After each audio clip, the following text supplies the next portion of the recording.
What up? What up? What up? What up? What up? What up? What up? You already know what it is, man. OFM 790, your social media choice.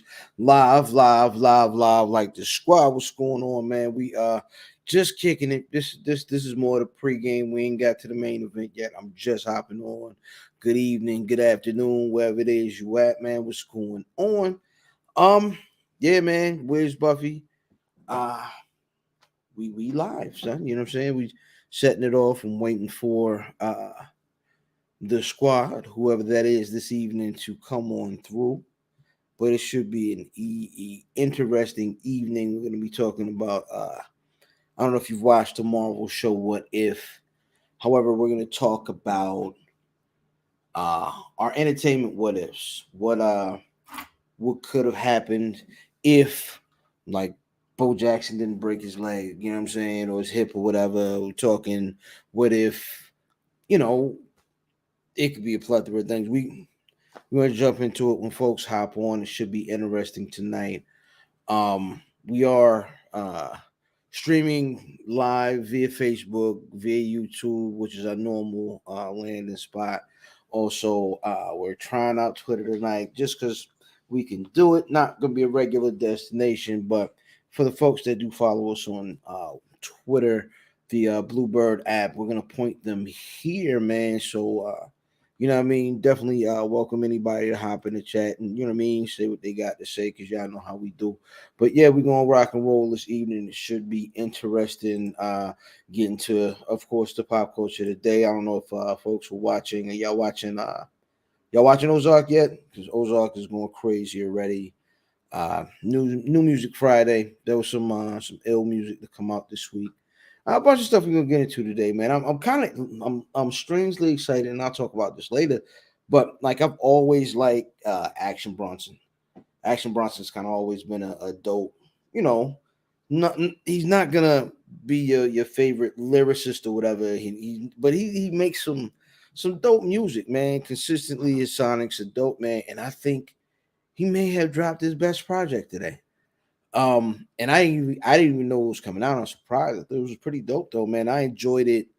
Front to back. It's not a really long album. I think it's 10 joints. You know what I'm saying? And it's good, man. Heavy on the features though. Man Lorenz on it. You get what's my man? Oh, Conway the Machine is on.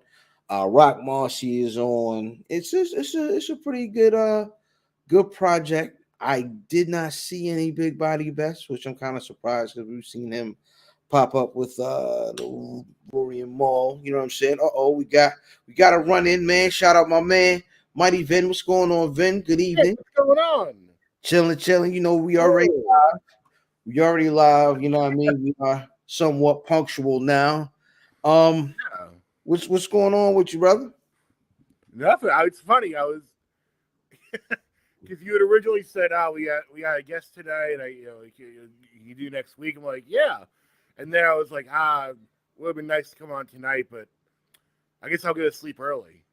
So I was like going to sleep, and then I get a text that it's like, "Oh, we don't have a guest tonight. They rescheduled." I'm like, "Oh, okay." And Yeah, she was actually like, "Yo, can I do next week?" I was like, "Huh, funny you asked." Yeah. I just had a conversation, man. Ben, how was your week though, brother? How you been? Good. It's one of those weeks that at the real job that like it's weird because like I've been working from home since before the pandemic, so I was actually like fully equipped and ready for a global catastrophe. But the only problem I find of working from home, I know you've been in the office recently, Mm-hmm. you were working from home, is that sometimes you feel like so disconnected from everyone else that you're like out of the loop. And that becomes a scary thing because when you're out of the loop sometimes, like my mind wanders.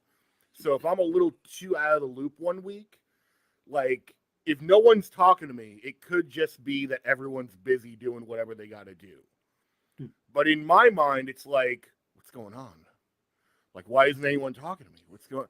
And then like it was that, and then my boss sent me a message that was like, yeah, we gotta talk about this. We gotta discuss something. And I was like, I never like hearing that we gotta discuss anything. And then he kept like holding it off and like, oh, we gotta push it. We'll talk about it tomorrow morning. Mhm. And then like he got busy again. He's like, we'll talk about it tomorrow. It's like, just fucking tell me. Like, I hate when people string you along, and it turned out to be nothing. So it was like, just tell me what you want. Like, we're already on IM.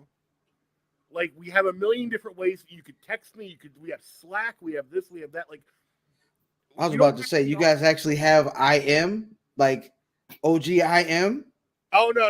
It's through it's like work service. But like, it's like, just tell me. Like, Yeah. if it's not that big a deal, like, don't leave me hanging. Yeah, whole time. So Vin, real quick question. Staying with the topic. Shout out to Fee. You said that you mentioned IM, so I have to ask, like, what was your IM screen name? Because knowing you, Vin, seeing you in the chat from week to week, I know your IM screen name was off the chain. What you got the buffs on, Fee? Give me $30 right now. Big Bipper, man. What was my IM? I had two. One was just like my initials and then like my date of birth. Like, it wasn't that exciting. And then as a kid, there was a point where we got the internet pretty early. So like I was a little kid, like 6, 7, maybe even like 5, and I was like really into Legos at the time. So I think my first name was like Lego Vinny or something. So it was just like a typical like little kid name, but I kept it like way too long. So like I was It wasn't like Big Bricks 88. You know what I'm saying? no, it never Which would went make all the way to, like, it would make sense for like- the drug. It like makes sense for Bricklayer Oh, sorry. 92 or something like. No, it just stayed Lego Vinny for way too long, and then I was in high school. I was like, I got Yeah. You can't be Lego Vinny in high school. They gonna call the people on you. They gonna call the people. When I'm going into puberty. That can't happen. Nah, not at all. Would've thought Brother you V, drove- what's going on? Coolin', man. How you feeling? Things are well. Week was trash, so my cup is full. It's gonna be dope. We're gonna have a good time. Interesting enough. Yeah. Feeve, have you met Vin before? I know you've seen him in the chat. No, just in the chat. Nice to meet you officially, Vin. Yeah, man, Vin. Oddball Podcast, Wrestle Rap. You know what I mean? I see you got the week off with the dope Ricky Starks interview y'all dropped.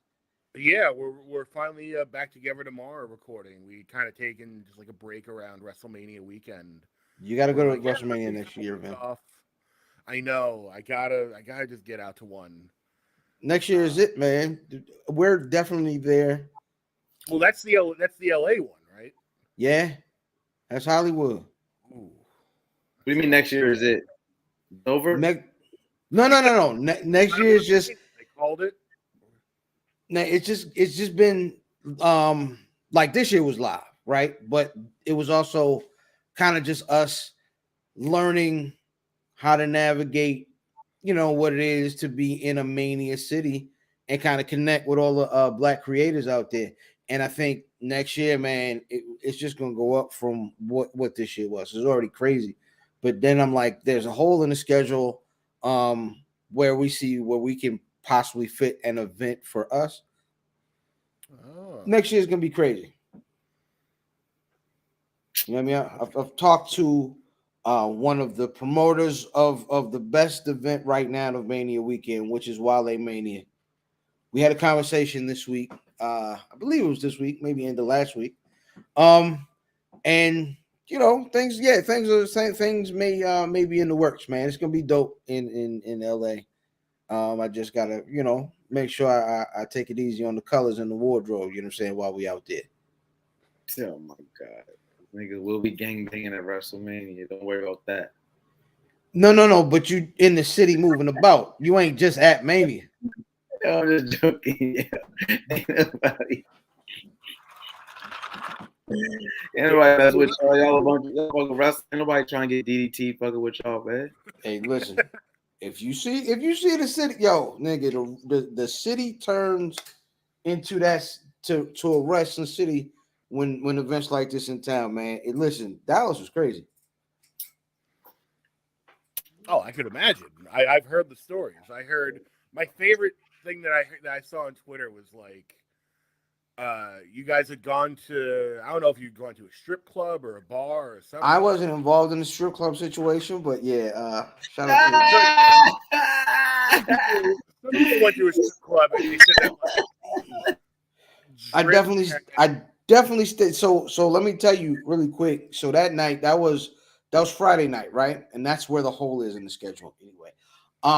So the whole crew goes to a bar called the Owner's Box, right? So we all go to the Owner's Box. I'm sure it has something to do with Jerry Jones. And I'll tell you why in a second. But we all go to the Owner's Box and we got a nice little corner booth. You know what I'm saying? It's real nice in there. We had a couch and you know what I mean, they brought the food to you. It was real cool. And so I stayed behind. I stayed at the B&B while niggas had pulled up to the Owner's Box because I had, you know what I mean, I had ate something I probably, you know what I mean, that my body wasn't with, and I wasn't with being in a full house, and I got to, you know what I mean, handle what I got to handle. Somewhere out, and it's like, this nigga need privacy, like yes, like a fucking cat.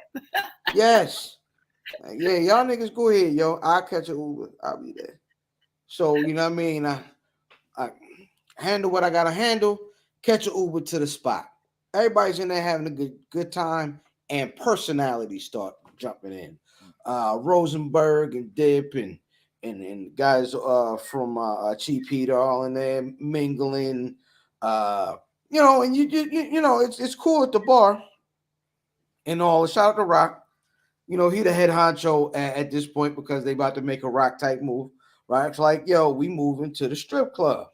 I was like, fam, I just got my life together, champ. Y'all have a good time. Plus, Black John Stud, cuz was like, yo, I'm not going no place. Yo, I'm comfortable right here. So once he did that, I said, bet. Me and cuz gonna hang back. Y'all get busy. So they went to the spot. We hung out. About a half hour later, we're sitting in that and still in that same booth. Noel Foley comes and sits down at the booth next to us. And it was just that kind of evening. The Mysterios came in and had a meal. But just that night was one of the crazier nights. It's one of those things where if you had any doubt before, now it's solidified that like these wrestlers they're just not like, oh, they're just like you and me, but like they don't move in as exclusive circles as you would think. I'll say this. Well, I mean, we eventually seen like Ric Flair in there and all that, but this was just gonna say, you can go to any place where there's a big event and you may see Ric Flair just at a random bar. Now at the same spot though was where like Zeke walks in the Emmett jersey, which was exciting. You know what I'm saying?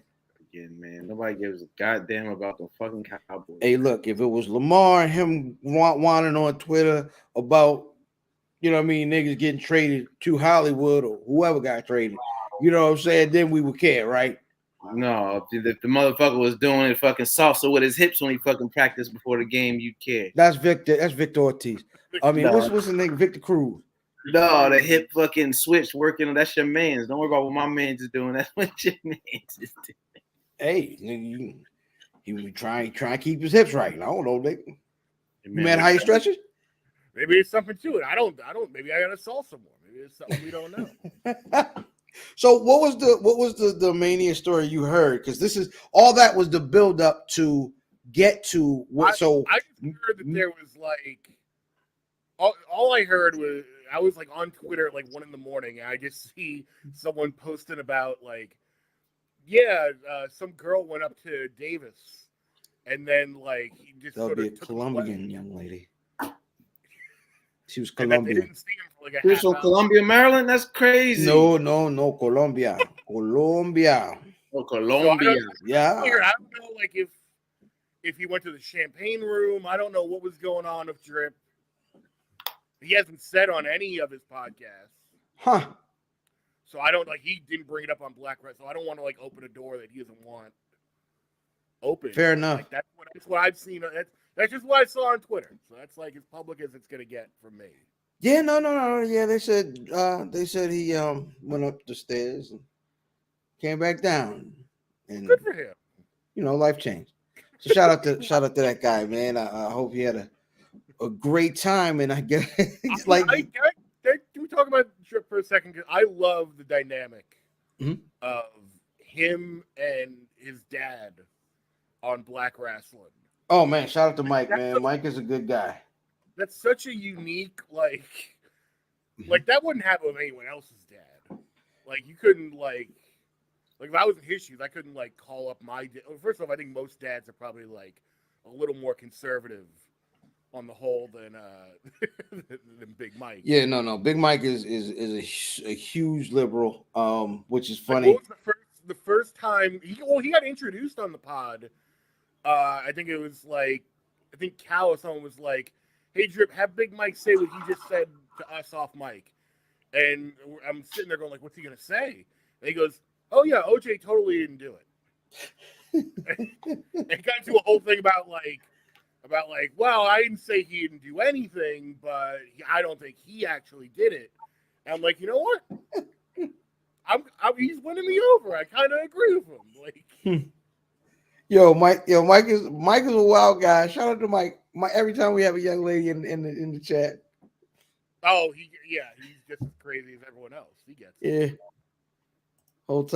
Whole time. Shout out to Cal. Definitely shout out to Cal.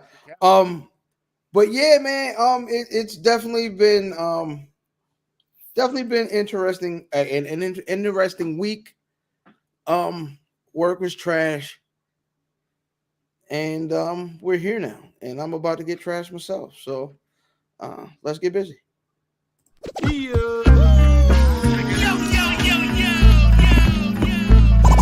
Welcome to the Where's Buffy podcast, where we're built for comfort and not for speed.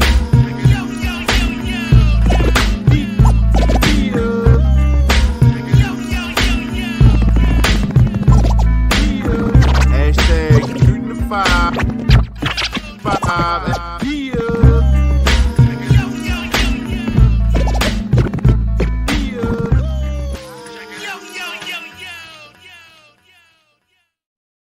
Yeah, it's the Where's Buffy podcast, where we're built for comfort and not for speed. You heard?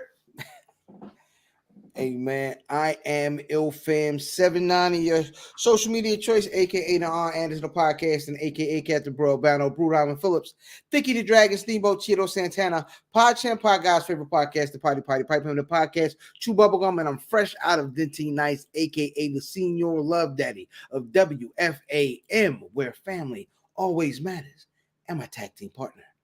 I wish I had a slick acronym like that, but I'm just Feevaleo, guys. FEEVALEO on all your devices.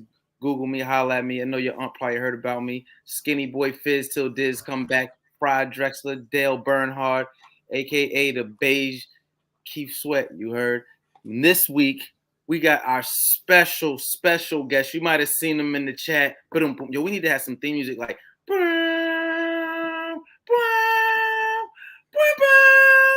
And we have my brother over my shoulder this week. Give it up, Vin. It's you. And you muted. Come outside, Vin. Come outside. Ladies and gentlemen, coming to the stage, we have muted Vin. Vin is still. Oh, there we go. No, we're still muted, Vin. Nope, we don't hear anything, Vin. I just got the. I just have some audio. We don't have anything. Can you hear me now? There you go. There we go. I don't know what the hell was going on there. Hey, man, from the Eyeball Podcast, Wrestle Rap, the wildest commenter, the best, the most consistent commenter of all time, one of my favorite and most polished podcasters in the game, Brother Vin Forte. Man, welcome to the show, brother. What's going on? I love it. I apologize for not preparing a long intro like everyone else. Like, oh man, nah, I love it. I keep saying this week I've been on. I got to get on Dentine Ice and write them a letter because for all the promotion that you do for them, they don't do anything back. You guys school Davis on Sean Price. So Banks, get out of here. Yeah, no, he's right though. Davis is definitely someone threw something up about Sean Price. Shout out to Semper Vivi. And He didn't know he was talking about. Hold on. Somebody was on this podcast and didn't No. know. No, it was on Twitter. See, this is why, and I've said this before. Don't talk about something you don't know. That's how you sound. The smartest way to sound smart is if you don't know about something, just don't talk about it. Like, I'm sure later on I'm giving up the ghost right now. Later on in this podcast, you're going to talk about something that I don't know about, or like an album that I didn't listen to. You know what I'm going to do? Like, you guys talk about it. You know what? If you bring it up to me, I'll go, okay. I have not heard that. I will have to investigate. Hey, man, I remember. I respect that. I respect that because me and this brother fam, we often go back and forth about wrestling.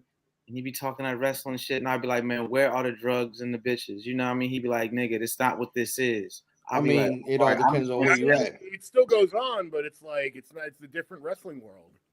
Exactly. So I just be over here chilling. I'd be like, all right, I'm just going to wait for the rap reference. Because I don't know. So shout out to that. I feel you, Vin. Yeah. Yo, so Vin is a New Yorker. You a native Queens guy? Or no, you native Staten Island. I'm not Staten Island. That's Staten Island. I'm sorry. I apologize. My apologies. I wouldn't insult you like that because you know how we feel about Queens. However, big Staten Island guy, big Wu-Tang guy. Yeah, I've always loved Wu-Tang. I used to love going to. I talked about it. I brought it up in the comments before, the Wu Wear store. On Victory Boulevard? Victory Boulevard, right by Jersey Street, and legendary. Yeah, and yeah, growing up, I mean, it was pretty inescapable. Wu-Tang, like I often tell people that, and maybe this was just a regional thing. I don't know if you had this in your area as well, but in the 90s, there was definitely a spike in like karate and taekwondo places, and you would always see like kids doing taekwondo and like Tiger Schulmans and stuff like that. And I'm convinced that, at least as far as Staten Island is concerned, that is 100% in part due to the Wu-Tang. Oh, that's ill. That like their love of karate and kung fu like brought that, like made it easier for a lot of these places to pop up. Because I used to do Master Kim's taekwondo as a kid. Oh shit! I'm about to say, which fucking Wu-Tang member was that? I ain't never heard of that nigga, Master Kim. No, hold on, Master Kim. Hold on, no, because there was a Kim in Baltimore, in the Baltimore, you know what I mean, area where it was Kim's Karate, you know what I mean, and the slogan was "Nobody bothers me, nobody bothers me either." Kim's Karate.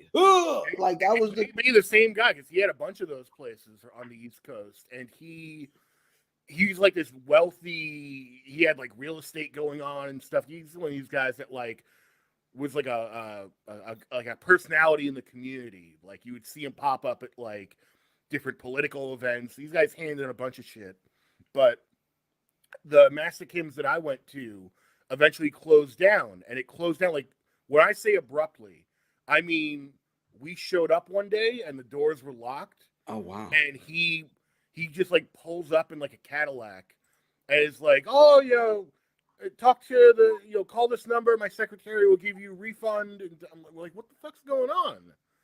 Like this guy just shut down like on like a random May afternoon, and then we find out he took the money from the karate studio and he built an IHOP.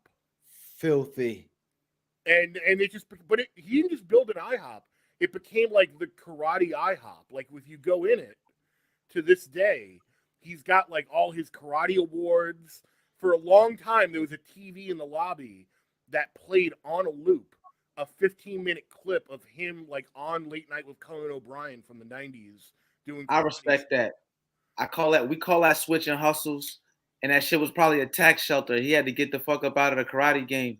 And switch that shit over to the IHOP game. I mean, it was a flex, because like it took the money, made a house of pancakes, but like made it his house of pancakes. Like you could not avoid. And he ain't run. He stayed in the community. He stayed in the community and fed niggas. He Gucci. Good in like my I book. call this move the Rudy Tooty Fresh and Foodie. Hi, I mean, Hey, Wow. hey, Vin, I gotta ask you this since this is Where's Buffy and this is my first official, our first introduction together, you and I. You talking about you being a big Wu-Tang fan? I gotta get to know you, bro. Quick vet. If you were a Wu-Tang member, which Wu-Tang member are you? I give you 3. Wait, so I get 3 members? Three Wu-Tang members you identify with. Oh, Jizza, Ghostface, and the third one's tough. I would say RZA for the production. You know I'd say what? those are my 3. That Jizza, says a lot. I always Says had a lot about you, my brother. Says a lot about you. Educated, a leader, and you might do a little cocaine. well, Jizza I always loved, but he never had the output. Like I loved Liquid Sword, one of my favorite albums of all time, like classic. But then like once you go beyond that, it's like there's not a ton there, like compared to the other members. But then obviously Ghostface is Ghostface. Right. He's got the output, he's got the creativity. He's still doing creative shit at a time when, you know, now we're able to say this is something that we're seeing in real time, the maturation of hip hop, where if you go back to the 80s, a lot of the people who were first coming up, I'm not going to say it would be selling a lot of them short to say guys like Curtis Blow or whatever were like one-trick ponies. But, you know, obviously they came in at the start. So they're going to do a specific kind of hip-hop that then fell very quickly out of fashion as you got into the 90s. So you saw even bigger acts like Run DMC were kind of off the map by the 90s. Like they didn't translate well into gangster rap, into, you know, people actually getting into telling deeper stories about themselves. And you got to look at it, and that's correct. I think that's a testament to really just the machine changing, right? Like when like you said, those guys came in at the beginning. You talk about output, like literal in the form of literal output. Like what are we talking? We're talking like we didn't have as much, you know, outlets for music. So I think the growth of the music industry with those artists, a lot of artists are what's the word I want to say? They've been beneficiaries of the times changing, just because of that machine. So to your point, like somebody like a Jizza, you know, I think to your point about Jizza, I think everything you say is true. The thing with him is I think by the time it was like heavy in Wu-Tang season for everybody, he might have just got lost in the sauce. For the people who weren't true Wu-Tang heads. Well, now if you I think wasn't Jizza one of those albums? Didn't his second album get lost in that flood with Dex first album? And you know what I mean? A lot of people's second album, because by the time everybody had their second Wu-Tang album, they weren't really Wu-Tang the crew, really. By then, everyone's second album. Well, then because you didn't because I think you guys' album got lost in that flood. Praise God, praise Allah, you know what I mean, whoever y'all deal with. So it was that flood was real historic, and it's how changed fast. I think they're gonna address that flood, of course, in the next season of the Wu-Tang show. You know what I'm saying? The final season. But let's be the final season. huh? I like it. I'm glad it's gonna be the final season. I like it, but it's I could see them jumping the shark if they were like, oh, we can let it rock one more and then one more. So yeah, it makes sense that they ended here. Yeah, I could. I would not want them to go like too deep into like, oh, we're gonna start, you know, getting into what happened around like 2008. And, you know, it's like, nah, you don't need to go that far. Yeah, I think we don't need to get up to 8 diagrams. Like, if you don't get your if they don't reference you in that shit, you big SI, yo. If they don't make no reference to you inside this shit, I know it ain't authentic. They need to revisit the historians or something. Man, how the fuck you ain't in this shit yet, B? No. Outstanding, man. All right, man. We're gonna jump into and start the show like we always start the show, man. With the good, the bad, the ugly. Fellas, what's good? What's good? This week we found out that the Something in the Water Festival by Pharrell Williams that's typically, isn't it always in Virginia Beach every year? Yeah, but he bumped heads with city officials, man. So The city official sounds familiar, kind of like was that something that happened with Jay-Z and that Made in America festival, something like that? But nevertheless, the good for us this week is that it's not going to be canceled this year. It's actually going to be moved to DC, and the lineup was announced this week, and the lineup looks crazy. Yeah, man. Really quick, everybody might be listening. For the ones who are catching this audio, really quick, we got some people that stand out. We got, first and foremost, Ashanti and Ja Rule. Show's over. You know what I mean? Well, what I be without my baby? We got Black on there. We got Dave Matthews Band. I fuck with him. We got Denzel Curry. Oh, I'm looking Earth Gang on here. J.I.D. on here. We got Lil Uzi on here. We got who else on here? I'm looking Moneybagg Yo. That's what's up. We got Pusha T, of course. How could he not be on there? That's probably who I'm going to see. We got Run the Jewels on there. We got Sid, Tiana Taylor, Thundercat, which is kind of dope. Tierra Whack. So there's a lot of people on. I'm just going through the top list of people I see on the top off the top of my head on here. But it's going to be a crazy lineup. Us being local Maryland guys will probably get a better shot at catching it this year versus it being all the way out in Virginia. So Vin, I'll see you, man. Let me know if you need somewhere to crash. You know what I mean? You can stay in the basement where we smoke the weed at. You know what I mean? You want to come down to the festival. But yeah, I think that's the good this week, fellas. How you feel about that festival?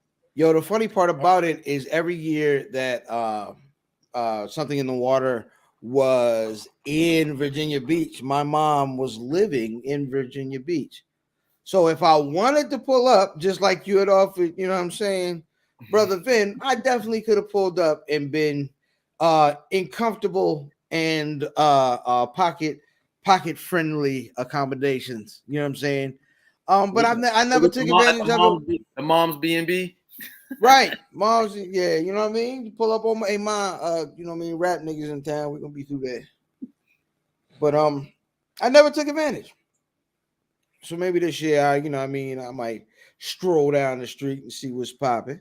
Yeah, I'm always bad at that kind of stuff where it's like, oh yeah, there's a festival coming up. I should really go to that, and then it comes and goes. And I'm just like, yeah, it looked like it was fun. Like, not for me. Like, but it always looks interesting.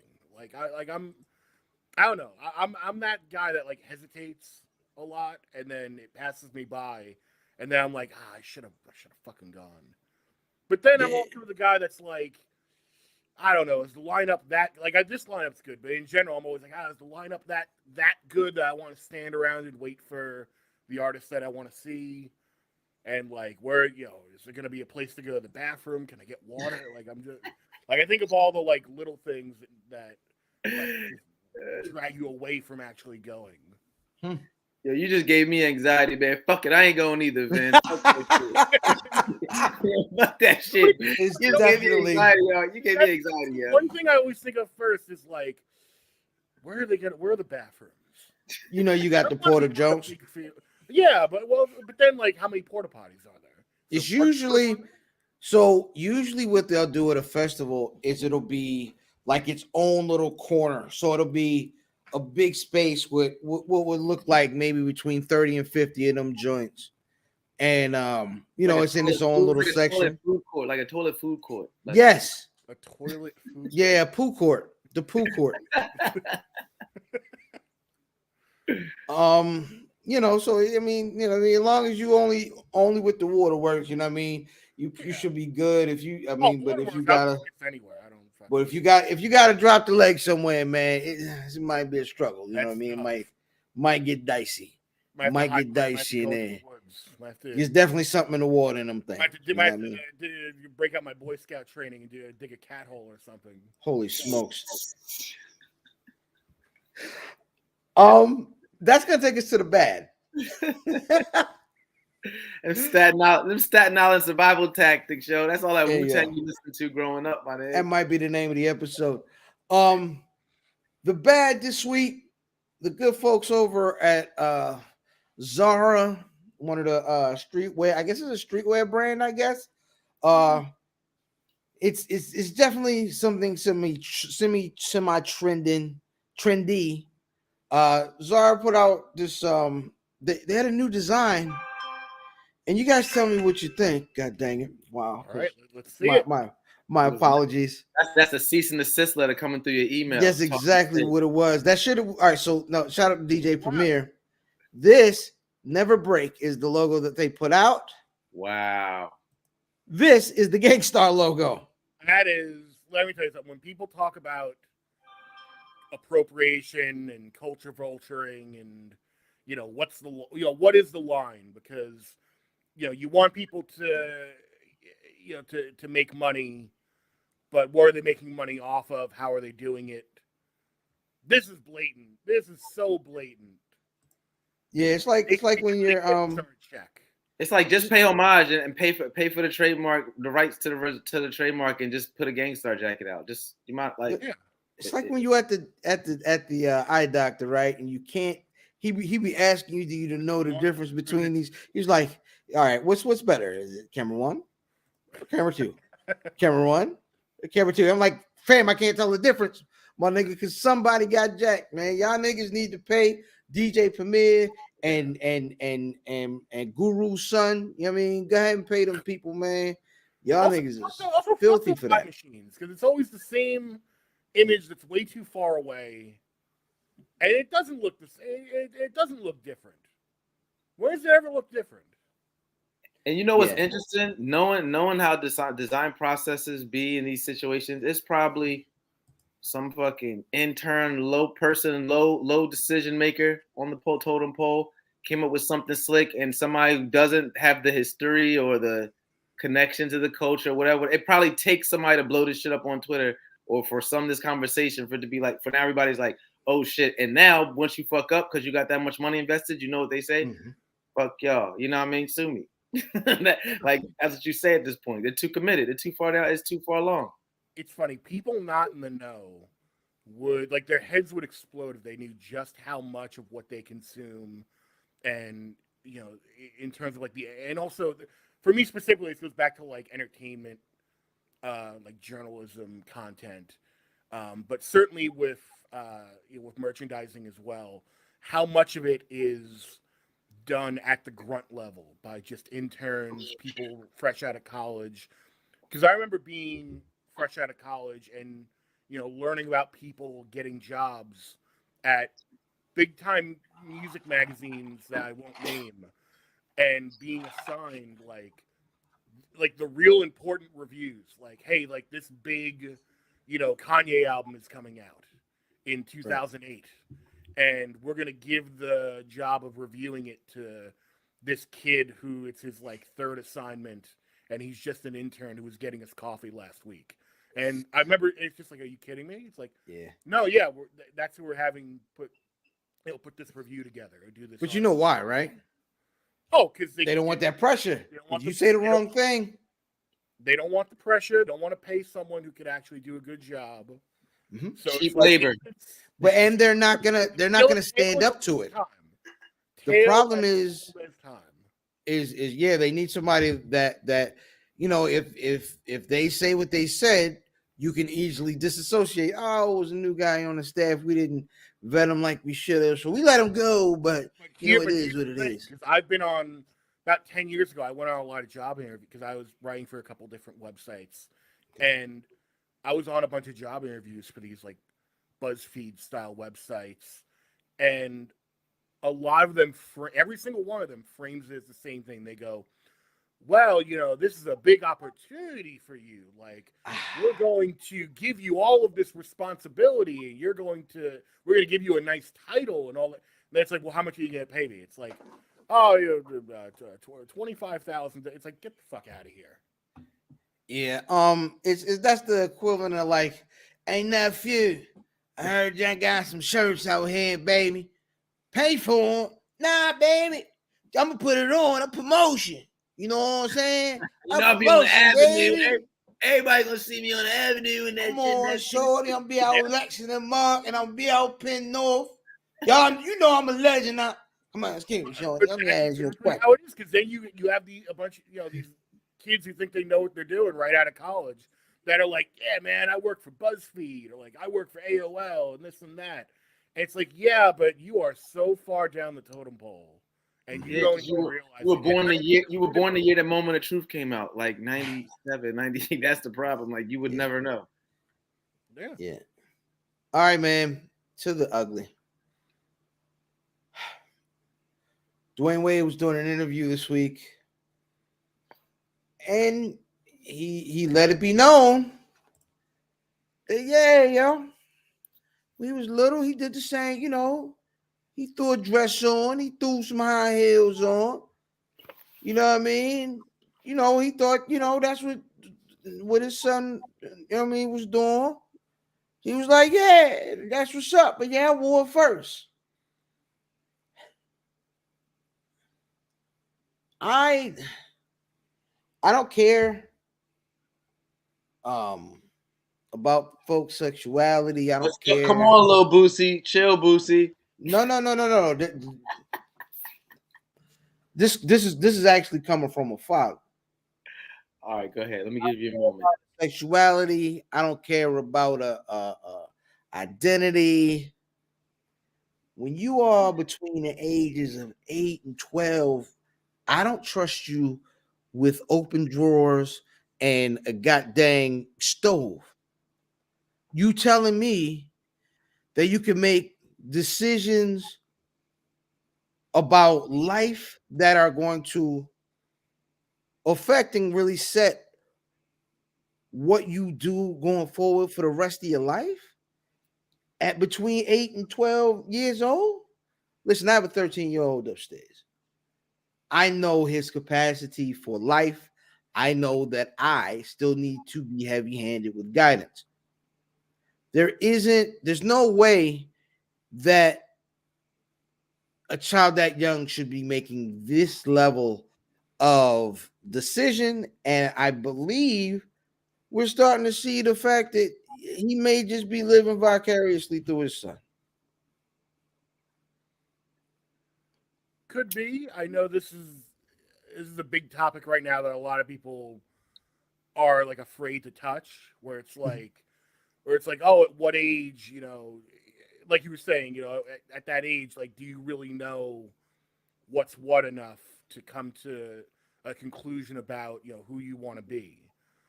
And I would say the immediate counter to that, I know there's a million ways we could take this, but the immediate counter to that would be that if someone between those ages is doing that, they like find a dress or a certain thing that is traditionally girly that they put on.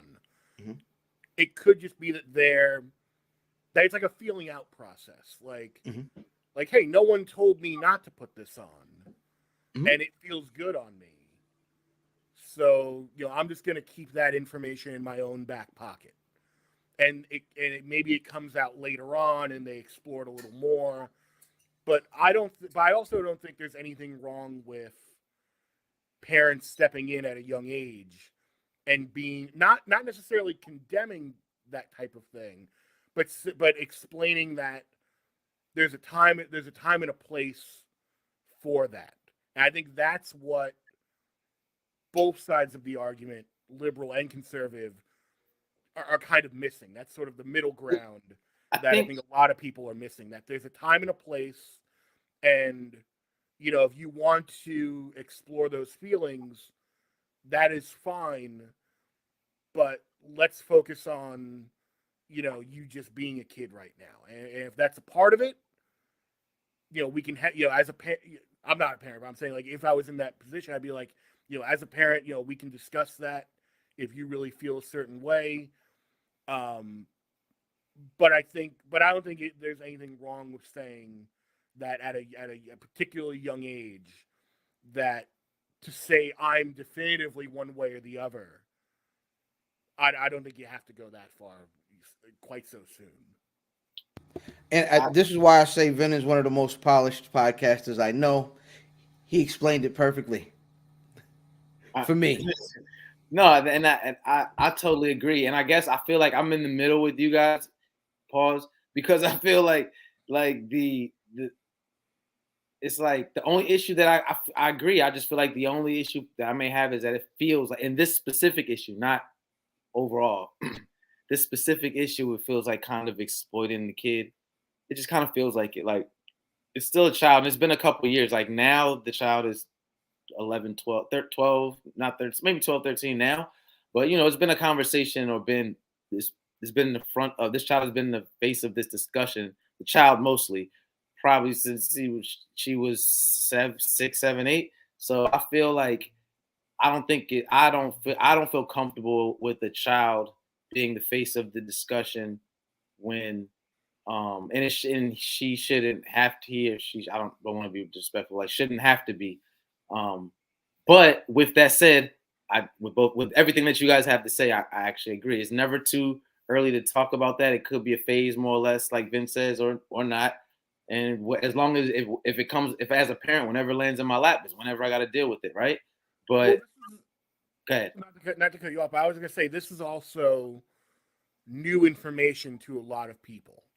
Mm-hmm. Where if you flip it around, you could make the argument that there are a lot of people of a certain generation who reaffirmed that they were straight or that they were of a certain type between those ages of 8 and 12 by, you know, discovering pornography, you know, having friends that would, you know, boys, you know, little boys sitting around like ogling like sexy ladies on the street, mm-hmm. Just things like that through just the way things were and who they interacted with reinforced mm-hmm. that like this was quote unquote like normal at the time. Normal, right. Mm-hmm. So to now have a situation where, you know, it's more open to explore those feelings of like, well, this feels good on me. Who, you know, why can't I wear it? Mm-hmm. And who's this? And again, the other thing to remember is that a lot of situations like that we're hearing about now mm-hmm. probably did go on in the 90s, 80s, 70s, 60s, but you had to keep, like, people had to keep so much inside mm-hmm. and behind a closet wall back in those days because you just couldn't, it just was like, talk about unacceptable. It was like you ruined your entire family's reputation if you even like broach that topic. Yeah, and I think that's key because what happens now is because normally in situations there's the extreme left, the extreme right, and the actual truth of it usually really is in that gray area in the middle. And what happens is people went so far right with it, folks trying to pull back left have pulled all the way back where they may have gone too far left instead of really or too far right. That's why it's like AZ and then LMNOP. Like right. I'm trying to chill in the LMNOP. Well, because the right also cherry picks the most extreme examples of something mm-hmm. that are like such a small percentile of what's really going on. Like you hear a lot of on the right now when it comes to transgender issues that, oh, they want to take children and mutilate them at a young age and do this and that. And it's like, that's why that's not really happening. It's not your everyday example. It's not your everyday example. And nobody's complaining about, like, really the majority of people aren't complaining about parents that, you know, don't want to broach that with a 3-year-old, you know? Like we're talking like 8-year-old, 10-year-old, 12-year-old. When someone gets to an age where they're going to discover certain things on their own, that's when you have to talk with them. And then that's your job as a parent to navigate those waters. And whether you want to come at it to your children with understanding or a certain level of protectiveness, that's the argument that's still, like, that's the real argument. That's the real discussion to have, is parents having to look back at their own childhood and maybe how their parents were raised and go, what's different now? What's more acceptable now? And what do I feel is healthy for my kid? Yeah, I mean that's really what it boils down to. Is you really want to just be careful of falling victim of what you're watching on TV. Either way. Them damn Dwayne Wades is exploiting the kid, man. I Yes, realize, they are. and listen, I just want to reel it back in because I don't think that applies to everybody. Like we're talking about everything and everybody kind of, but just to kind of reel in specifically to the topic, like, excuse me, Dwayne Wade, and I believe, opinion to your point of him saying like he would address, and you kind of alluded that he's trying to live vicariously through his son. I think the only way you come to that conclusion is over we've had a little bit of data over the couple of years to make you come to that conclusion. I'm sure you didn't come. I know you didn't come to that conclusion out of nowhere. So it's like, in this instance, overall, of course, I don't think anybody has any issue with anybody, finding the truth or whatever. But I think it's interesting that his child has become a child has become the face of like that. I think it's interesting. Me being a parent, I don't care what it is, the face of anything. I don't think I want my child to be the face of anything just because it's a child.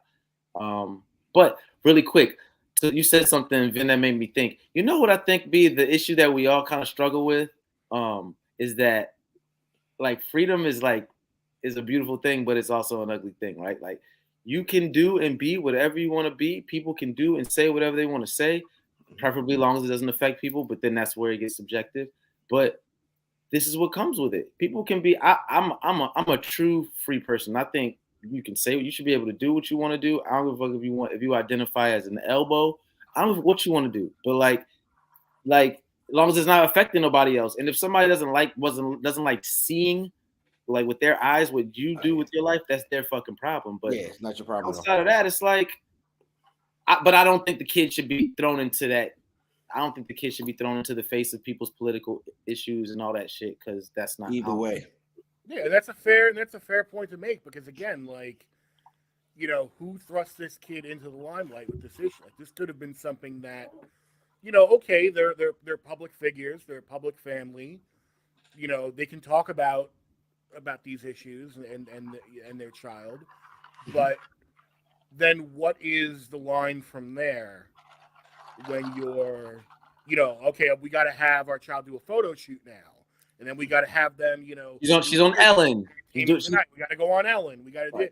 That's kind of. I would have if I were in his shoes, I would have been a little more protective. I would have been open and been like, okay, if this is who you want to be, that's comfortable with me that you explore that, but we're not gonna push you on. Again, we're not gonna have you go on Ellen. And it's nobody else's business. Like, yeah, we're public. This is, Daddy's made a living, in a public forum. So this is how we, have to live to some extent. But to the extent that, we have to be public, we're not going to put you on TV. You're not going on Ellen. You're not going to be paraded around as a celeb for, these issues. Daddy will talk about these issues when people ask him about it. And certainly, Dwayne Wade, if he wants to go and do whatever charities he wants to do and support, he can go ahead and do that. But again, I think it's fair to be like, yeah, don't, maybe you shouldn't have your child as the face of it. And it's unfortunate because they're really in the line of fire. And a lot of times, like, we're talking Twitter sphere, right? And how, it's kind of real, right? Putting your kid in that line of fire, like, no. You don't need that. Now you're subjecting your kid to that. Yeah. I think it's interesting. So I think Dwayne Wade wore a fucking dress before his son. Shout out to him. Let him do his thing. I wore Nikes and my son wears Nikes. So in that regard, it is what it is. Yep. But, that being said, man, that is going to take us into my favorite segment, the release, which is a segment.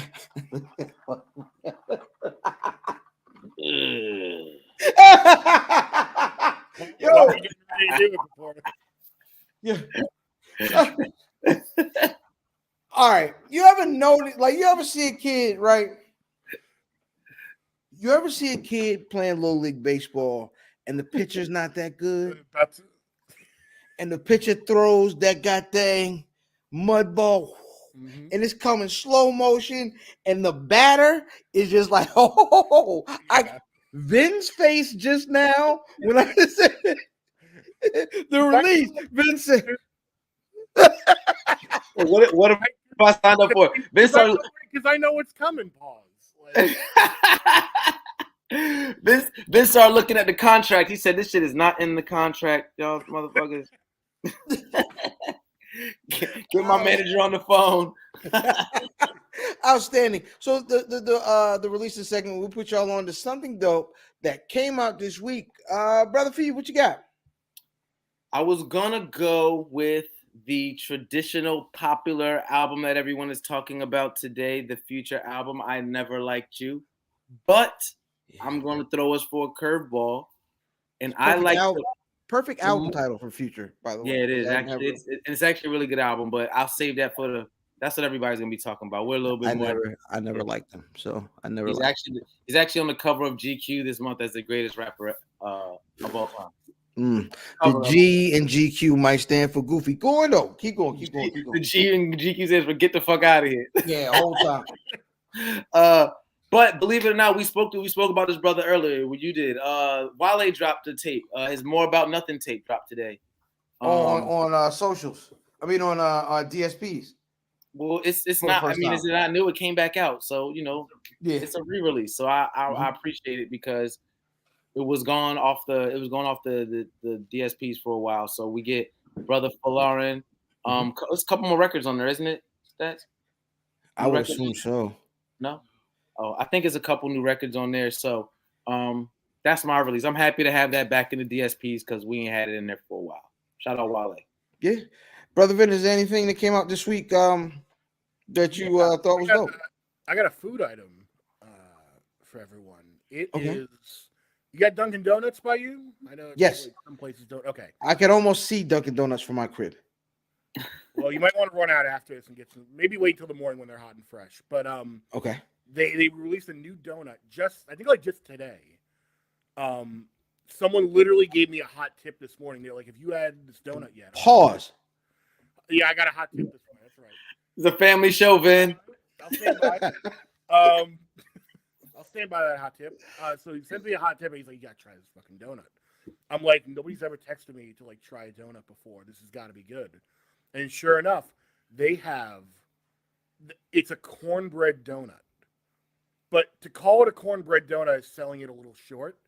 It's more like a county fair donut, where it's got like a cornbread inside, but the outside is like a little crispy and glazed, like the fried dough you get at a county fair.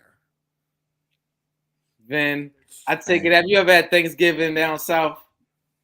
I have not. We call that like the sweet cornbread. Yeah, sweet cornbread. Sweet cornbread, not a southern cornbread, but a sweet cornbread. That's a sweet cornbread, but they got that in a donut form, and this is your first time being exposed to that. And I've never seen a donut form either, so I feel like that's what you're describing. Oh, I love cornbread. That's why I love that. Like it's very accessible now. Like if I just want it, you go eat your cornbread. I might have been. I'm from New York City. I'm gonna eat my cornbread. Hold up, Vin. You being a cornbread. Hold on now. I'm learning a little bit about you now on this episode. Now you really had the work in Staten Island coming up, and you kicked ass at the karate joint. I gathered that. Then now you telling me that you fuck with cornbread. Who doesn't fuck with cornbread? No. But it's not that you fuck with cornbread. It's the sweet type of cornbread. That's why I said, if you ever been down south, you said no. Let me find out. Your name might be like Vinron. Vinron is very funny. Or Vinshawn. You know what I mean? You might. I got a cousin. You resemble my cousin a little bit. We might be family, dog. You might. And listen. If you listen, hold up. Hit a trivia. Do you dip the cornbread in whatever collard green juice you got left on the plate? Oh, you got it. You gotta get all the juice. Oh! Yo, Vinron, yo. Vinron is amazing. Vinron, cousin Vin. The Gam juice that's still in it, you gotta get it all. My cousin Vinny, Stop it up. Like when I was a kid and I would see people Vince Shaw Lenore. Oh, Leonard, When I yo. was a kid, like Thanksgiving, you see people like, oh, they're taking like a roll and doing it. It's like, I don't want a fucking roll. I've got the corn. The cornbread tastes better. Why not flavor up the cornbread a little bit instead of the roll? Like, Fam, if you ain't cooking that cornbread in the cast iron pot, and I mean put a little more sugar than what the recipe calls for, and god dang, letting them slather the top with that butter before slice into a cake piece. You ain't doing it right, man. well, And listen, look, I want to make very clear. No, there's no substitute for fresh baked cornbread. oh my gosh, no. No. But I'm also a man that likes the simple things in life. I like going to the Dollar Tree and just going with a $5 bill and buying a bunch of Mexican candy. Like, I like the idea. Oh, that Vince McWee. That's the highest thing I've ever heard in my life. That's the highest thing I've ever heard you say. You know what Array do? Array go to the dollar store, right? Nigga, they put it up. It's $1.25 now at the Dollar Tree. They changed it to $1.25, and they're spinning that as like, well, we can have more items in the store now because, you know, before we wouldn't be able to afford certain things to bring in. It's like, nah, you just want the extra quarter. Yeah, times is hard, man. Times is definitely hard. Hey, before we get out of the segment, man, for my release this week, the final 7 episodes of the last season of Ozark is dropped today. If you are up on game, you understand that this is definitely the fourth quarter, and the Birds are down by 2, and things got real right at the end. You got 7 episodes left of real life. This is a show that will kill your favorite character. Ozark, man, final season. Please, if you ain't on it, stay off the timeline. You're lucky. It's an amazing show. Canceling shows left and right. Yeah, who would have known that goddamn Jason Bateman would be one of my favorite dramatic actors as an adult? You know what I'm saying? Shout out to the Hogan family. That being said, that's gonna take us into this week's Who Won the Record. WWTR, Who Won the Record at Where's Buffy on all social media. This week's record, a classic from, I believe, the show soundtrack. Very much so. How High, Redman and Method Man. Show lasted like 5 episodes. It was Method and Red, right? No. The movie, the show. The movie's okay, yeah. The Def Jam property, the show. It had an amazing soundtrack. One of my favorite soundtracks ever. They got dang LBC. Yeah, definitely. Summertime in LBC was an amazing record. Man, listen. That is a jam. All of the hoes want to kick it with me because I run with Warren G. Nigga. We got to talk about Warren G's greatness. We need to do a West Coast section of the show. I got just the guy. Shout out Banks. Yeah. We definitely got to do that. We do got Banks. We care what Banks thinks too. Yeah, sometimes. That being said, Vin, who won the record?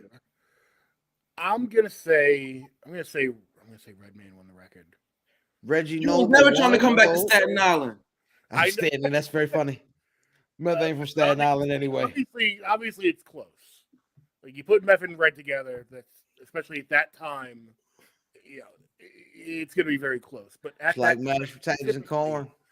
Peas and carrots. It's just like peas and carrots. But I gotta give the edge to Redman just because at that time, again, being more into the Wu-Tang, he was something of not an unknown element, but he was a little more exciting to bring into the mix at that time. So he had that sort of newness to him. I know he had been around for a couple of years at that point, but to me personally, he was at that time he was something fresh and new. Whereas Method Man, I kind of you already. Clifford from up the block. Yeah, he's from up the block. You know what I mean? He's up at the Stapleton Project. He's right down the block. Redman lives in Staten Island. Yeah, have you ever seen the Redman Cribs episode? Cribs. where he has his house on Staten. I think he still has it. He still lives there, I think. Because I've seen him, like, everyone's seen Redman around Staten Island. He loves. Every summer there would be this like street fair on Van Duzer Street in Stapleton. He would show up, and he would just be walking around taking pictures, and then he would walk up to. This is the most consenting thing I've ever seen. He was like going up to women, and if you know Redman, you know he's got a big foot fetish, and he would go up to women and be like, "Hey, can I take a picture of your feet?" And some women would say no, and he'd be like, "Okay, keep it moving, like thank you, like no problem." But then someone would go like, "Hell yeah, you want Redman to take a picture of my feet?" And then like he take a picture of their feet, like they get a picture of him, and it was like this guy is like, nah, he gonna get R. Kelly. He got the king of the block right now. Like, yo, freak bull. Well, listen, I was gonna pick Redman to win the record, but fuck out of here, not acting like that. Nah, Meth got it. Fuck out of here, man. You bugging the fuck out. You trying to get bugging R. Kelly? He's one of those like super inspirational Instagrams now. No, listen. I tell people all the time, Redman is the reason that I started rapping. Now it's like LL Cool J is why I fell in love with hip hop, and Redman was like the motherfucker like made me want to do it. I love Redman, so I'm biased almost. And the first time I seen Redman was in my aunt's projects in Prince Street in Newark, and I remember back then I'd seen him on MTV, maybe Time for Some Action. Maybe Time for Some Action that come out. Yeah, Mike Tyson going to the ring today. So I think Time for Some Action came out, and then like maybe like a little while after that came out, I go visit my family in New Jersey, and everybody's like, he's like out there, and I'm like, yo, I'm like telling my cousin like, yo, that's Redman and shit. They like, yeah, that's Red and shit. It's all no, he's not famous. He's just famous to me because he's on the joint. Yeah. So I fuck with Redman, but not if he be taking pictures of people's feet. Method Man won the fucking record. Fuck that. Outstanding. I'm gonna have to go with Method Man myself. And so for this episode, man, Method Man wins the record. We're gonna hold on real quick. Can I ask you something? Both of you, yeah. and maybe I can't remember specifically. There was a remix. There were two versions of that record, correct? Or it was just two different beats? I thought it was just the OG, and then the edit was drastically different or something like that. There might be. Can we confirm or deny? There's two different versions lyrically of that song. There are definitely two different songs with the beats. Are there two different verses to go with those? We gotta do some homework. Stats is over here rolling up, so his hands is full. I mean, Meth's first verse is the same in the remix. Okay. You know what I'm saying? If his is, then we're gonna assume Red's is it.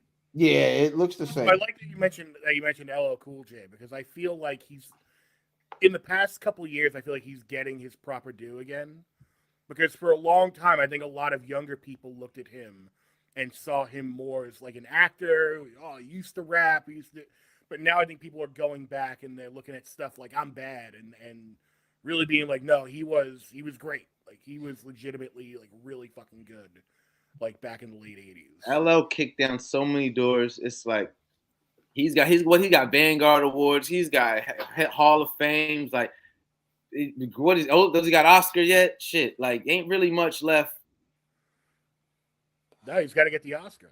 He just gotta, but you gotta remember this nigga Red. This nigga LL, the back end of his career, LL released a lot of bad music at the end of his career. No. We're not gonna do that. We're not gonna do that. That's part of the perception, though. That's why a lot of younger people, I think, look at him. Like, what was he doing? Like collaborations with country stars and The Accidental Racist. I was just gonna say, like it was some like racial song he did. Accidental Racist. That's what it was, right? Yeah, look, LL has been a legend LL has won some historic battles. He didn't win every battle, but he's won some historic battles. Shout out to Kumo D. But LL's been goofy in his career. You know what I'm saying? He had a song called Ratchet that wasn't really anything after Mr. Smith was. See, man, no, yo. When LL started telling niggas he was the greatest rapper alive, is when LL got goofy. Listen, LL simply is talented enough to make music in a bunch of different eras. Whether you care to listen to it or not is another story. Because the way music works is the way music works. We fuck with you where we met you at a lot of times in music. Like, we don't really care for artists to grow and try and experiment and all that shit. I completely disagree. Case in point, shout out to Nasir Jones. Well, no, I think we don't always. Nas is the exception though, because especially now, looking back, because when you were a kid, you would look at certain bands and artists and from the 70s and 80s, and you would just accept that, okay, this is their stuff. And you wouldn't think about the later stuff. You would just think like, okay, this cluster of like 3 to 5 albums is this artist. And nobody talks about the Michael Jackson records they don't fucking listen to. Nobody talks about Michael Jordan on the Wizards. Nobody, come on. Niggas talk about Jordan wearing the 4.5 and Jordan Wizards Jordan all the time. But yes, this is a fact. They were on a plane. Shout out to Bemmy, you know what I mean? He did A&R album and then came up with the, greatest of all time acronym. Yep, he talked about it in that doc they did that documentary, the street joint. Yeah, yeah. They don't take the Wizard years away from Mike, nor should they. Is what I'm saying. Nor should they. Michael Jordan's career, for example, Michael Jordan is. You say you know what the fuck he did. You don't talk about the missed shots in the fucking Wizards games that Wizards didn't make the playoffs. That's still fucking Mike. And I think to Vince's point with music, like, we sometimes forget that with certain artists, I believe. And LL should be an artist that we afford that to, in my humble opinion. Nah, not at all. You have to, because the bad games never live forever. Bad songs always live forever. You be like, yo, remember that song the nigga made? Only when you try to talk about how bad the person is when they don't have any good shit at all. See, LL has enough good shit that if you choose, niggas still bring up Justify My Thug in a Jay-Z conversation. Listen, Jay-Z is not on any of these discussions because that nigga does not have the trajectory that LL had musically. No. I just heard Pusha T album drop last week, and I literally listened to Jay-Z's verse. I run that shit back every time.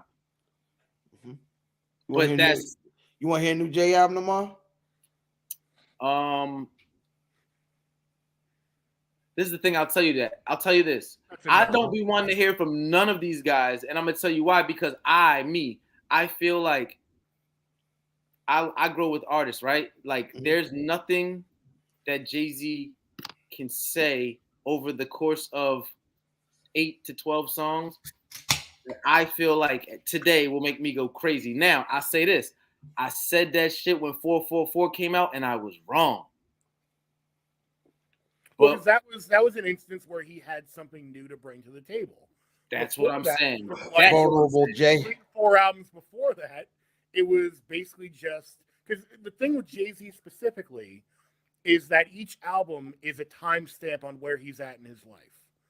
And for a long stretch of his adult life, that timestamp has just been, I'm at the top of the mountain. I'm owning record companies. I'm hanging out in Cuba with the president of the United States. Like, it's him at the top of his game, and he's like, what else do I have to do? Oh, this album I'm talking about right now, I'm rapping about right now, is going to go number 1. Maybe it'll be my 12th, number 1 album. And then an album later, it'll be like, oh, this album I'm rapping about right now, maybe it'll be my 13th number 1 album. It's like, it gets old after a time. When he gave us American Gangster, you knew he was just like trying shit. And that was an amazing album to me. But it's like Jay-Z doesn't do, he's just. I think that album is really good, but I think niggas be lying when they call it a classic. It's not a classic. It's a really good album. Should have been. If you just come back, that's the real. Is it better than Kingdom Come? Yes, absolutely, it's better than. Yes. Kingdom Come was like the Fall Guy. It was like Kingdom Come's going to take the fall for him coming back and reset expectations so that American Gangster can come in and people can say it's underrated. I like That's fair. I like that assessment. But Kingdom Come was not good. That being the case, Oh, but when I to say your it point, like that, I want to say this, like about because I said, and I was wrong about Nas too. Like I did not care. Like I didn't like the Kanye album that Nas did whatsoever. It wasn't good. But I was really looking forward to it. But I'm cool with never hearing that. But then because of that, I wasn't pressed there. King's Disease, and everybody was crazy over King's Disease. I liked some records on King's Disease a lot, and then but I didn't like it like as much as everybody else. But then the second joint dropped, and I was like, I like the second one better than the first one, but I wasn't expecting nothing out of it. So to your point of like, do I ever be wanting to hear nothing? I don't even be expecting nothing more. At this point, I just be happy to get something from some motherfuckers that have been making music for 30 years for me. Huh. American Gangster is like a retroactive Reasonable Doubt. We got to talk about that. That's interesting take. Yeah, all right, man. We're gonna do the shooting the five a little different this week, man. It's gonna be one. It's gonna be shooting the one basically, but the technical free throw. Absolutely, it's not your average. It's not a top five or it's not a top. Can each of you give me and I'll chime in with mine, either hip hop or sports what if? Oh, what if? Yeah. I mean, I got a lot of them, but damn, I got like one for every fucking industry. I would say the biggest sports what if to me. I've always been a big Penny Hardaway fan. Yo, I knew you was my cousin Vinny. I would. So there's two what ifs of Penny, and they're pretty obvious. The first one is what if he never had the knee problems and actually stayed healthy. The bigger one, the more intriguing one, is what if he and Shaq stayed together? Because Penny always has that line, and it's very telling of how Penny feels, but I agree with him 100%, where he goes, Kobe Bryant got what I deserved. I think he was telling the truth. I think he's absolutely telling the truth, because you have to remember the trajectory of the players at the time. At the time, yeah. The first year they were together, Shaq and Penny, finals. And then they got, completely wiped up by the Rockets. But it's like, okay, then but they were also the only team to beat the Jordan Bulls in the playoffs. And people with Jordan on the team, and they downplay that so much in NBA history because they go, oh, well, Jordan wasn't right. Jordan's a grown man, and he decided to take the floor. Yeah. So it's like, that's on him. If 45 doesn't explode like 23 does, that's on Jordan. And he did explode. They just forget the part that he got his ass bust before they exploded. 45. Yeah. Like it's glazed over that. The interesting thing about that too, Ben, is that they met on the set of Blue Chips. Yeah, so Shaq was already in the league. He played with him in Blue Chips, where they got the run. But Shaq got him in the Blue Chips. Yes, and then when he said, "I want him to draft him." Like yes. He said, "I like Penny. I like Penny. Tell him come to the team. He's a really good player. He said, earn it. I like him. Chuck, go give me a penny." No, that Vinny, you took my sports what if. What's your music what if? Oh, music what if. Ooh. Well, Feeve, what's your music what if? Yeah, what's your music what if? My music what if is simple, man. Big woulda lived. What if Big woulda lived? It's my favorite rapper, so Big woulda lived. Big woulda lived long enough to live out that Batman adage, is that you live long enough to become the villain. And niggas would have ended up hating Big because of how successful he was and how good he was at it. And because niggas always hate the best of things. And he would have been wildly successful, But it would have been to a point where I feel like niggas would have turned on Big. They were already hating on Big. The fact it hurts my heart to know that Ghost and Ray like at a point wasn't fucking with Big. It hurts my heart. Like that should have never happened. But not to say they were right or wrong in how they felt. But I agree. Like niggas gonna bump heads anyway. But I say like I think about like the time of the game. Like Ben was talking about it earlier. Like well, we kind of were talking about it together. Like how the game was changing and it's always transforming and technology and the way we get our music and the way all this stuff. Like at the time when Big died, it was literally like the cusp. That was 97, the cusp of 2000, where shit would have probably got crazy.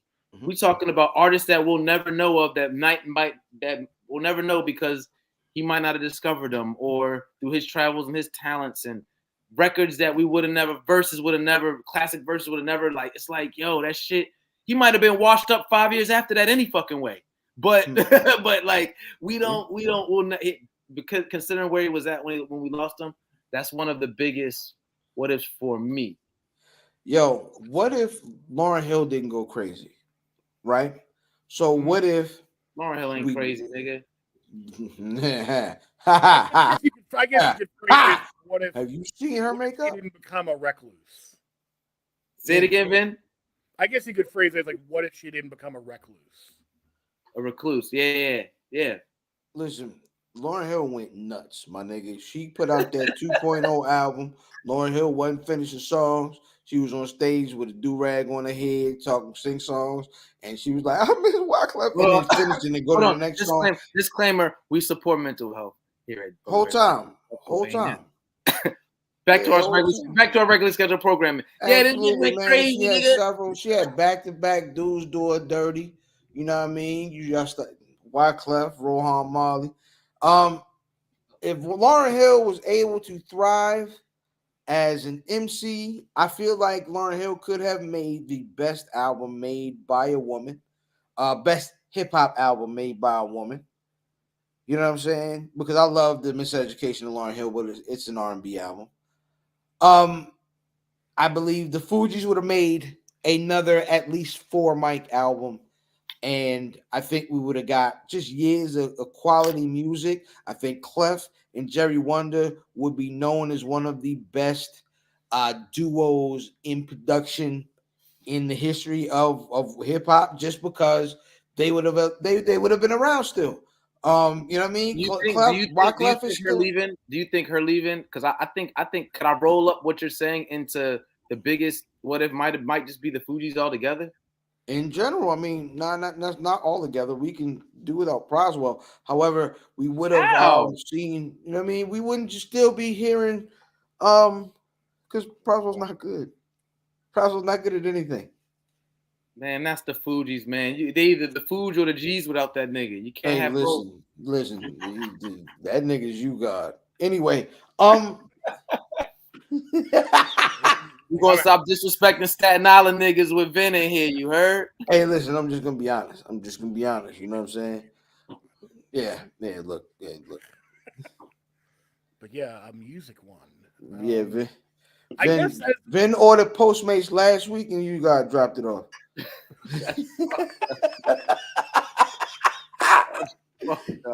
came back. I need that tip. Yo, oh my gosh. Shout out my Postmates workers, man. I ain't slandering that, yo. That's fucked up. Hey man, we got 7 minutes left. Before we get out of here, the rest the NBA, I'm sorry, the NFL draft was last night and currently going on as we speak. Was there anything that really stuck out to either of you gentlemen? Not really. Who's squad, Vin? I mean, yeah, I'm more focused on the NBA right now because the NFL draft, there's nothing you could tell me as a New York sports fan that I'm gonna go like, oh, that's really gonna help the Jets or like the Giants. Like that's really gonna like they're really gonna come out swinging this year that they drafted so and so. Like it's just not gonna happen. Yeah. They've got their quarterbacks. They've got their like fairly recent head coaches. They're trying to, for all intents and purposes, be set for the next couple of years, hopefully. And especially with the Jets, they better not fumble it up this year and like when their real quarterback goes down, be like, oh well, we're gonna put Mike White in, and then Mike White's gonna have one great game, and they're gonna go, well, Yeah, they love White Mike up there, yo. It's like, no, he's not the quarterback. It takes them 3 weeks to figure it out, and then they've just blown half their season again. I love when a quarterback comes in and has a great game, and it'd be like, oh, they figured out a great thing. No, they just did not have time to game plan for that quarterback. So you got one in on them. It won't work next week. And it didn't. And it never does. Yeah. What do you think about the old purple fellas from up at M&T? Fee, what do you think about their moves last evening? We'll see. I know the Ravens typically, historically, we draft well. We got a good bunch of smart people. They picked up a center.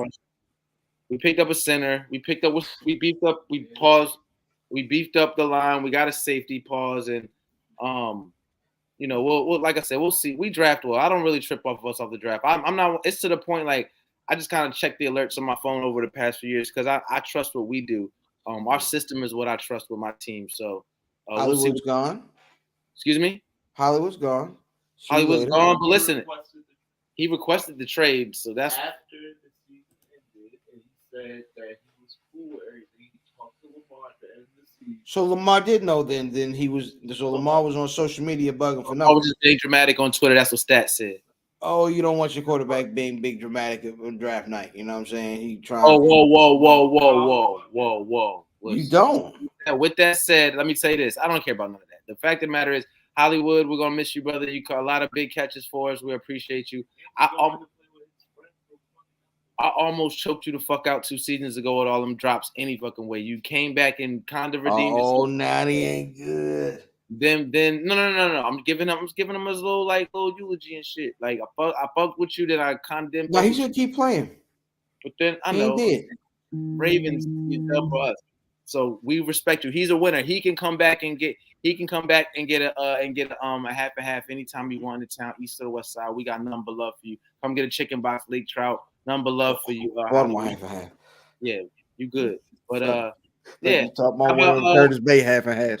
I'm sorry. Did y'all get a new quarterback down in We don't need a new quarterback. We definitely don't need a new quarterback. I wasn't sure. No. You love him down there, so I wasn't sure. No. That nigga's a great player. Shout out to my man, Diggy Dak Prescott. And I love that my team went basic and safe in the first round. Went with an old lineman. Old lineman don't miss, especially in the first round. So you know what I'm saying? I'm cool with it. And shout out to my owner being super petty. My nigga said, hey, Taco Charlton, that was old Steve's pick. I bought number 11 in, and 11 was an amazing pick. Shout out to him throwing his son under the bus, under the lights. I got a big kick out of that. Everybody's watching. Yeah, man, whole time. Shout out to Michael Parsons, man. He's definitely my new favorite football player. Shorty nice. I can't wait to see what he does this coming year.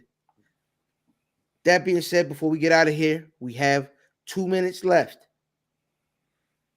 Who y'all got in the NBA Finals? I'm seeing a repeat Suns Bucks. Brother Steve? I want to see. But you know what? I think if Ben Simmons gets back for Game 5, they really have a chance. Ben Simmons probably believe it's going to be a Game 5. Put me in, coach. I've given Ben Simmons so much rope on the, it's mental illness, but at a certain point, you cannot show up looking like a hip Ronald McDonald, wearing Knicks colors and orange fucking Fanta sunglasses to a game that you're not even going to play in, and that everyone hates you already. You have to have some awareness. I'm gonna tell you, this nigga bluffed you. You don't gotta ride the bus. You're not a hypocrite if you throw this nigga off the bus. I respect you. You should have been. Come on, don't do it.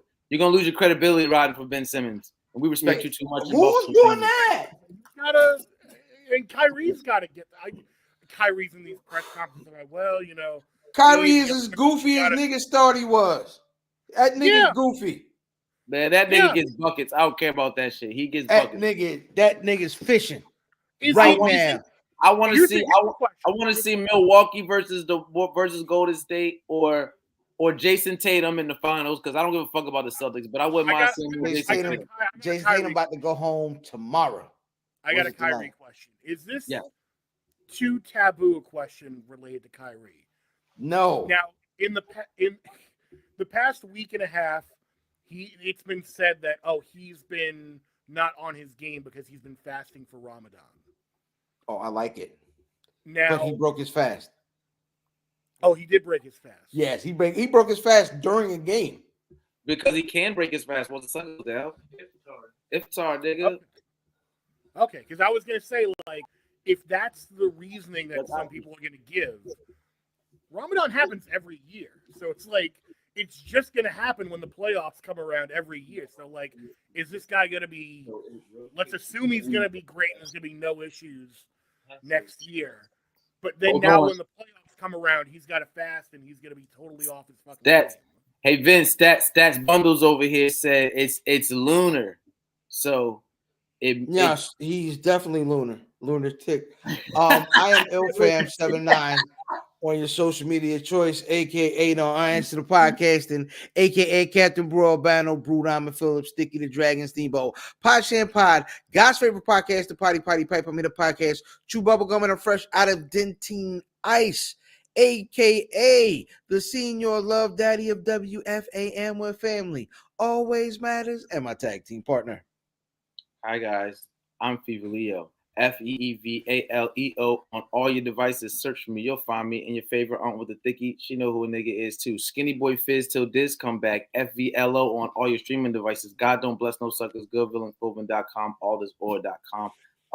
Shout out to everybody out there in Buffsylvania. We appreciate y'all for tuning in. Where's Buffy.com? Subscribe to the YouTube, share the YouTube, turn on the notifications, get the bell. If you go to the go over to SoundCloud, follow us on there, check in on everything. Hold on, niggas calling my phone, but they don't know. Listen, they don't know I'm in Buffsylvania, so I gotta cut this off. All right, my bad. So listen, thank y'all for tuning in, man. And this week, our special guest, give it up for our new family cousin, my new cousin Vinny. You know what I mean? AKA Vinron, AKA Vashon. Mm-hmm. When's Diz coming back? He's like very sporadic these days. Yeah, brother Diz got a lot going on in life, man. So you know what I mean. Diz got an open fucking warning. He can't come on the show. The cat's out the bag. If we show Diz on the show, the police gonna know where the fuck he at. So we gotta tuck Diz off. You know what I mean? Diz is in a country that doesn't have any extradition back to America. So it's only like 7 countries in the world that got it like that. Figure out which one Diz is at. Absolutely. Brother Vin, before we get out of here, let the folks know where they can find you on social media as well as find your content. Yeah, you can find me over on social media, on Twitter at Oddball Podcast, also on Twitter, the personal account at Mighty Vin, over on Instagram at VinForte NYC, the podcast Wrestle Rap with me and Emilio Sparks over at Wrestle Rap, wherever you get your podcast, and also Oddball. That's the sports podcast I do. New episode came out this morning, so you can go check that out. Wherever you get your podcast, you know where to get podcasts. You're listening to one right the fuck now. Hey, you already know what it is, man. That being said, man, thanks for coming out and having us, and God bless you, and good night. Can't believe I made it.